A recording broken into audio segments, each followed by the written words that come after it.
Hey everybody, welcome back to Breakfast with Bob from Challenge Miami. My name is Bob Babbitt. We're brought to you by Challenge North America, City Bikes, Veneto, the Challenge Athletes Foundation, Florida Dairy Farmers, and Wahoo. Our next guest, George Moreno, originally from Venezuela, now in beautiful South Carolina, Hilton Head, South Carolina. Yep. Love that. Now, Hilton Head was the championship for years for the United States Triathlon Series. Yep. I was completely oblivious to it until just now.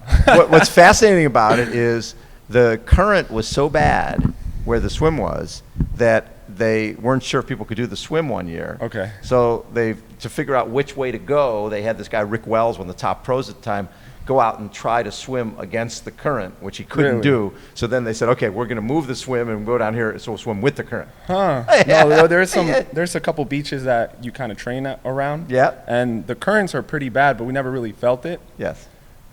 Depending on the time of year, though. Right. They really warn you not to swim. Yes. Because of that. So take me back. You grew up in Venezuela, but moved when you were, what, 5 years old? Yes, around 5. My dad was part of a triathlon team at the time, and obviously coming to America was the land of opportunities and to find everything. So what ended up happening is we migrated over here on a travel visa, and he found work and also trained and raced and did all the above. And after a while, we were going back and forth, Venezuela and here. We just fell in love here and kind of just stayed. Very cool. And how'd you get into triathlon? Was it through your dad? Well, it was my dad. I guess one of the fondest memories I have of him was when I was little, and it's in my head. But I was little. I remember seeing him bike, and I remember seeing him run. And I guess it was a race. And I didn't know anything. I don't know what place. I don't know if he got last or first or anything. But I remember that, and I thought it was the coolest thing. So I always knew since I was little I wanted to be a professional triathlete. Really? That's like since I was. That was it? Beat my dad was the goal.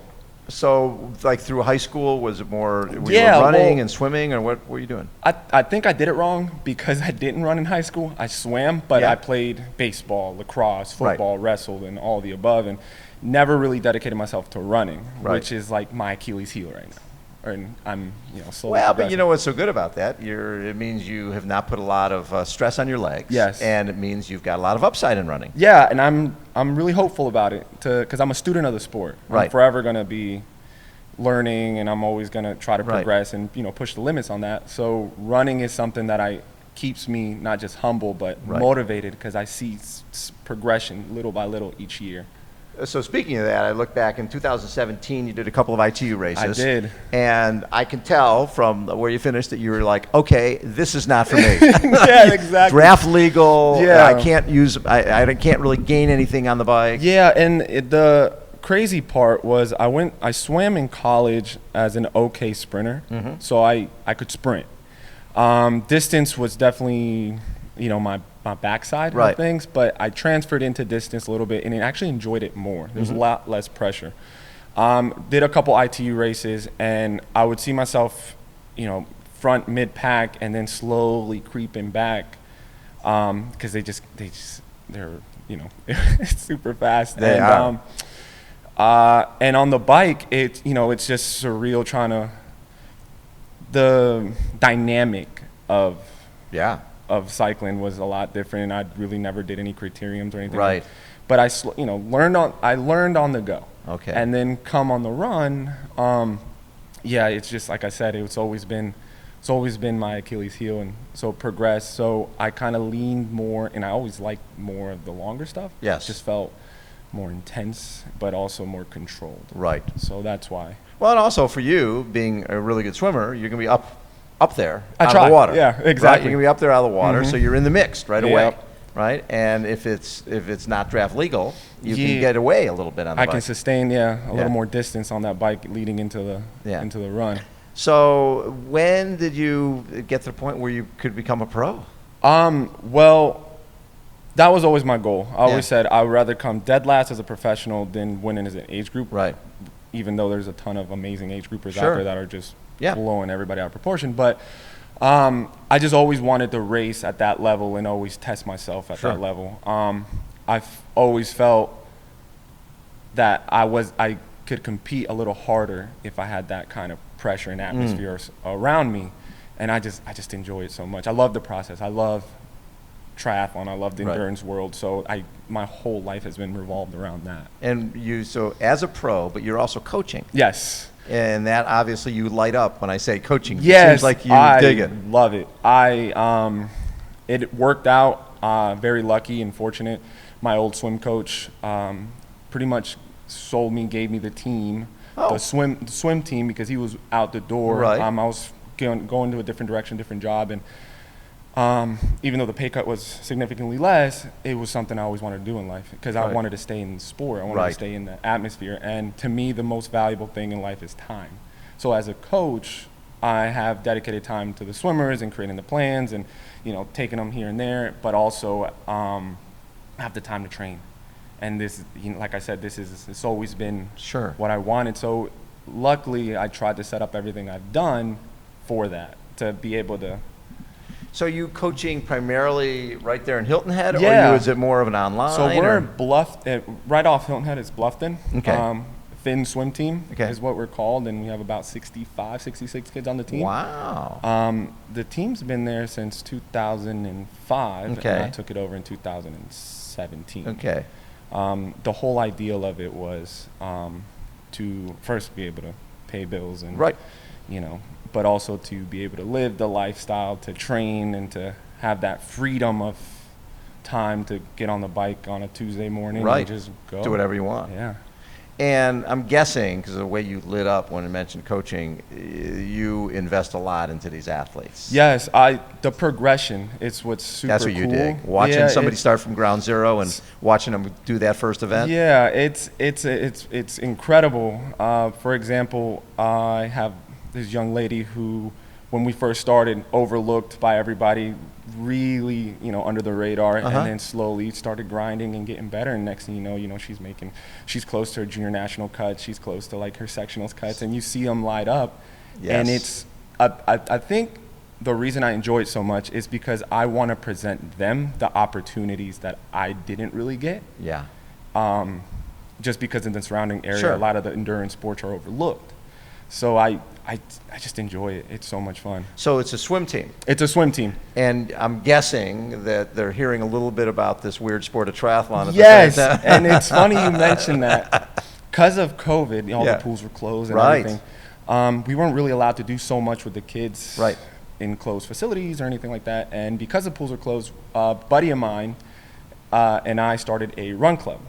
There you go. We did it for the community, and then the kids got involved. I took it as dry land for the swim team, and then we added bike component. And now we have like about 8 of them racing this weekend here. No way!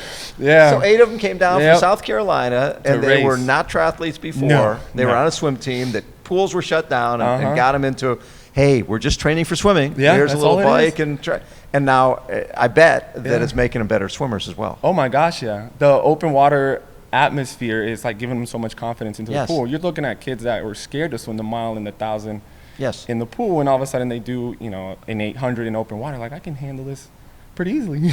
Isn't that so cool? Yeah, it's been a wild ride the last year. Yeah, for sure. Yeah, all that transition. So we do have a triathlon team that the kids are getting involved in. That is very cool. Yeah, it's so much fun. So you've had a chance to, you're racing against some of the greatest athletes on the planet, which I guess you're excited about. Oh yeah. Just lining up with them is the honor. Yeah.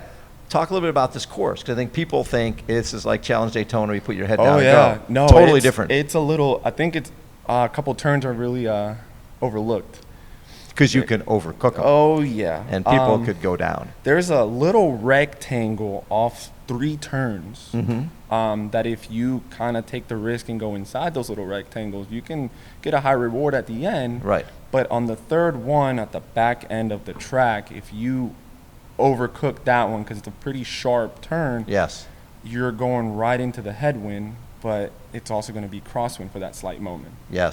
Terrible gust with a little bit of whatever that's on the ground and the wrong PSI. You could, and a little dampness from rain, add that into the mix too. Oh yeah, you could see a pretty bad time there. Do you think people can get away on this course? Because it's like at Daytona, people rode their way back up, but it took a while. With this, do you feel that people are going to have to slow down? Yeah, on that turn, and like that's why I said high risk, high reward. Yeah. Those that are willing to risk it and get rewarded from it will be able to pull away, because you're gonna have sort of packs going Right. into those turns. So Yes. a lot of us are gonna have to slow down regardless. Right. So those that are able to kind of take those turns, a little better, Right.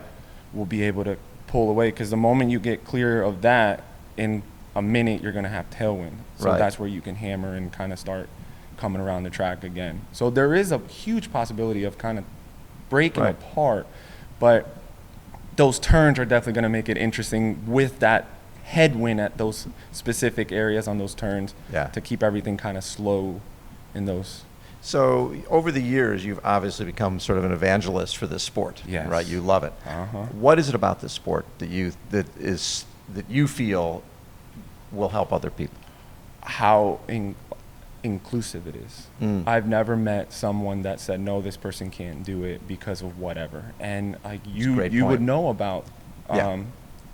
people with disabilities also doing this sport, like if it was meant for them as well. Anybody can do it. Exactly. Yeah. And the last year through the run club and through the team that we, like the tri team that we've started getting teachers, doctors. We started getting all these people that at first were kind of scared, but Yeah. now they had no excuse, nothing to do, things were closed, and they started joining. And then next they're texting us or emailing us, hey, what kind of bike should I get for this event, or what kind of investment should I do? And then you start seeing Yeah. all races, all kinds of people, and it's been amazing. What's fascinating to me is the fact that you started the run club. Mm-hmm. Then the next thing you know, they're doing triathlon. Yeah. It's because a swim club, it's a bigger commitment, right? Oh, yeah. You've got to go to the pool at certain times, Mhm. and Till crack be of in a dawn. bathing suit and Freezing sort of water, show you know. your body a little bit. Yep. And if you're not feeling comfortable, but to come out for a run, you can wear baggy stuff. You can. Yeah. It's not as threatening. Oh, So yeah. maybe that's really where triathlon should be starting, right? You start by just getting your regular old runners Yeah. and say, hey, let's get you running, and then we'll add the other That's true. spice to it. And a lot of it was, some people was like, well, I don't have cycling clothes. Yeah, And I have yeah, a they mountain bike. And so what? Wear Yeah. shorts, wear a t-shirt, put a Yeah. helmet on, you'll be fine. You're good. And then next thing you know, it just started flocking, and then they started wearing t-shirts, and then they ended up getting a cycling kit, and then they started wearing the shorts and then Love the it. shoes. And it's so much, to me, it's so much fun, because again, you see a kid that was holding 14 miles an hour Yes. for this certain stretch, and then now they're doing 17, and they're they're all lit up because I'm going faster. Hey, Coach George, look, I'm going a lot So faster. are your kids doing the sprint race on Saturday? Yeah. I have Awesome. the kids swimming the sprint race, and then I have a couple other older Yes. doing the half on Sunday.